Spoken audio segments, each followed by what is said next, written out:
हर एक सेंटर स्वर्ग का नक्शा हो। अच्छा, मुबारक हो। हर एक सेंटर स्वर्ग का नक्शा हो, और सेंटर तो ऑल इंडिया में फैले हुए हैं, ऑल वर्ल्ड में फैले हुए हैं। चलो बेसिक वालों की बात छोड़ दो, एडवांस नॉलेज के भी जो फैले हुए हैं। तो ऑल इंडिया में, ऑल वर्ल्ड में स्वर्ग बनेंगे क्या है? नहीं। कहां स्वर्ग बनेंगे और कौन स्वर्ग बनावेंगे, और सेंटर कौन से होंगे? हैं? चैतन्य सेंटर तो होंगे, 500 करोड़ तो नहीं होंगे, हैं? करोड़ तो नहीं होंगे, लाखों होंगे, लाखों भी नहीं होंगे, 9 लाख होंगे। 9 लाख में भी 4.5 लाख तो जन्म लेने वाले हैं, उनकी तो बात ही नहीं, जीते जी स्वर्ग बनाने की। अच्छा, तो 4.5 लाख होंगे, हैं? 1 लाख होंगे।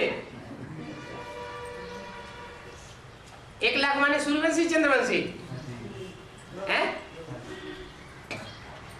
उनमें प्रजा नहीं होगी। जो प्रजा वर्ग की होंगे उनका सेंटर होगा। सेंटर माने चारों तरफ से खींच करके इकट्ठे एक जगह आते हो। प्रजा वर्ग वाले सेंटर बनावेंगे कि राजा वर्ग वाले सेंटर बनावेंगे? प्रजा वर्ग वाले सेंटर बनावेंगे। जो स्वर्ग का नक्शा है सेंटर का, वो प्रजा वर्ग वाले बनावेंगे।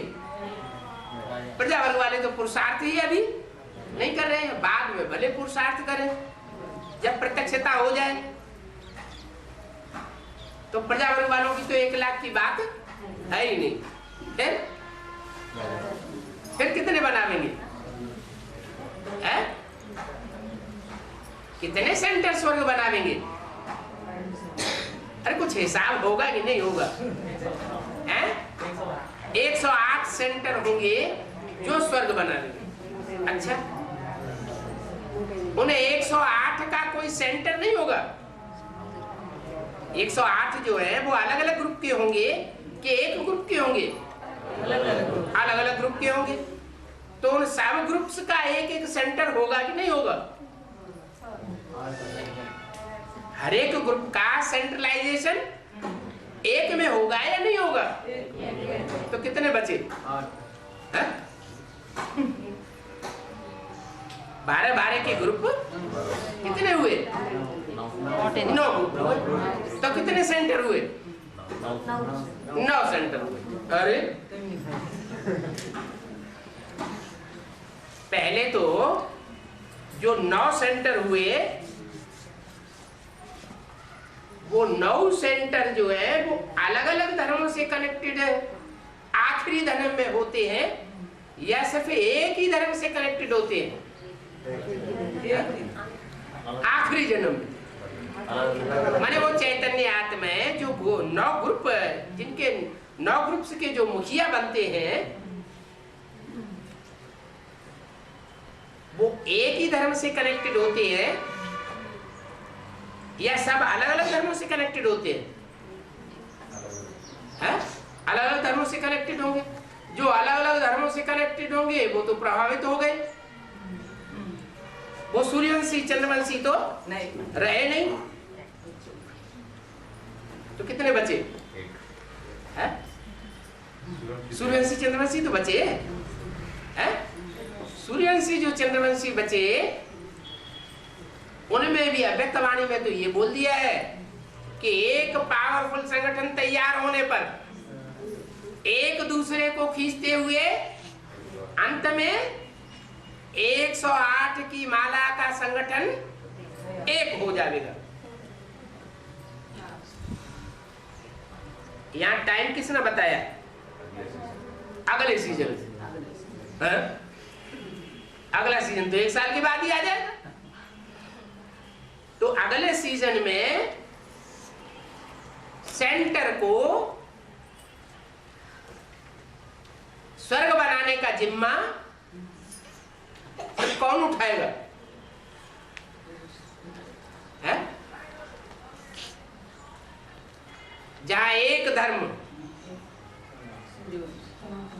स्वर्ग का मतलब क्या है? एक धर्म, एक राज्य, एक राजा रानी।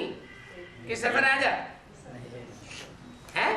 एक राजा रानी, एक भाषा। क्या उस सेंटर में सेंट्रलाइजेशन रखने वाली बुद्धि योग से जो भी आत्माएं होंगी एक ही भाषा बोलने वाली हो, तभी तो स्वर्ग कहा जाएगा। कि उसमें अलग अलग भाषाओं के लोग इकट्ठे हो जाएंगे तो उसे स्वर्ग कहा जाएगा? नहीं कहा जाएगा ना। एक भाषा, एक मत। क्या? जो एक कहे सोई सब कहे। जो एक की मत हो वही सब की मत हो, और एक ही कुल। ऐसा स्वर्ग का नक्शा बनाओ। अगली सीजन में देखेंगे। बोला ना,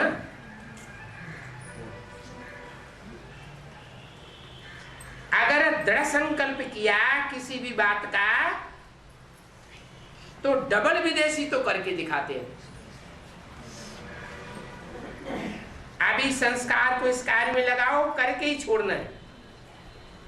तो अगली सीजन में ये रिजल्ट पूछेंगे। किससे बोला? ये सारी बात किससे बोली?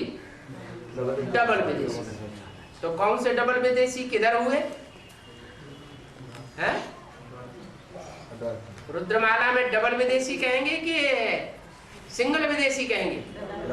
सारे है? जो इस्लामी बौद्धि है, क्रिश्चियन है, वो तो पहले ही विदेशी है। डबल विदेशी कैसे है? बेसिक से भी ठुकराए गए और एडवांस में भी ठुकराए गए।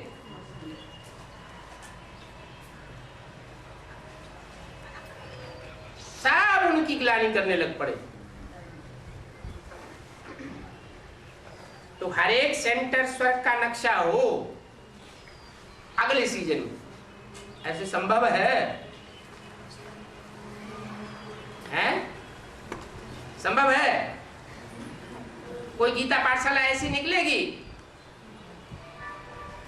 कोई सेंटर ऐसा निकलेगा जहां एक धर्म हो, एक राज्य और एक राजा रानी हो, एक भाषा हो? दूसरी भाषा अगर किसी ने बोल दी तो स्वर्ग का नक्शा टूट गया।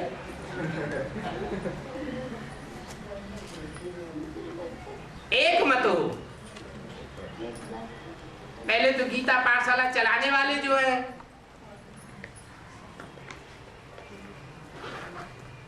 उनकी एक मत हो।